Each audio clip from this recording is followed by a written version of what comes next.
Hello guys, now we shall be discussing about Tinea Cruris. Okay, our topic of discussion will be regarding Tinea Cruris. Right, so the other name for this Tinea Cruris is Jock itch. It is also called as Jock itch. Again, the same things. What are the important things which you need to discuss? The first thing is regarding the location,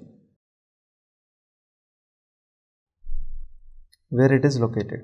Second important thing is characteristics of the rash. Characteristics of the rash. And third important thing we shall be discussing is the risk factors, and finally the treatment plan. Okay, right. So first of all, let's start on with the location. So obviously this Tinea Cruris mainly affects the inguinal area, that is what is called as jock itch. It mainly affects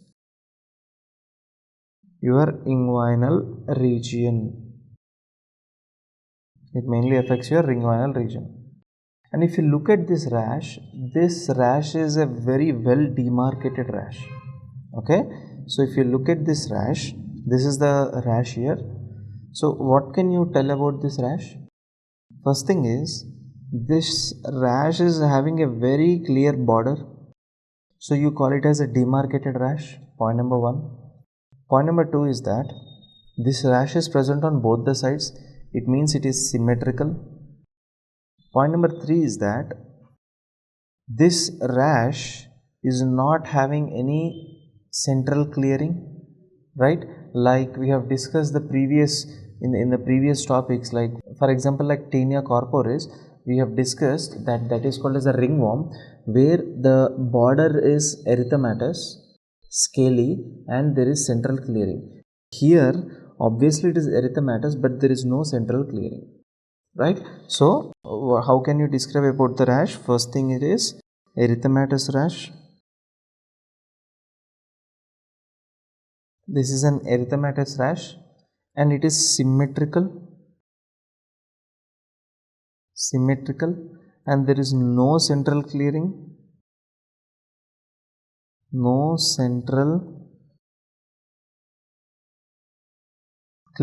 right? So this is an erythematous rash without any kind of central clearing.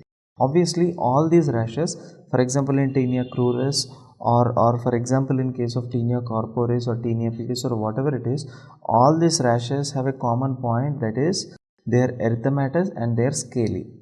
Okay, so they are erythematous and they are scaly. So all these rashes have these two common points. So it differs in what? It differs in whether they are symmetrical or not, and it is also differs whether there is central clearing or not. See here, there is no central clearing. Even in the center also there is erythematous base here, right? So there is no central clearing. Now when it comes to the risk factors, the most common risk factors are adult males. The most common risk factors are adult males. Not only that, and also adolescents. Okay, adult males and adolescents are under higher risk for getting this infection. So again the same thing, topical antifungals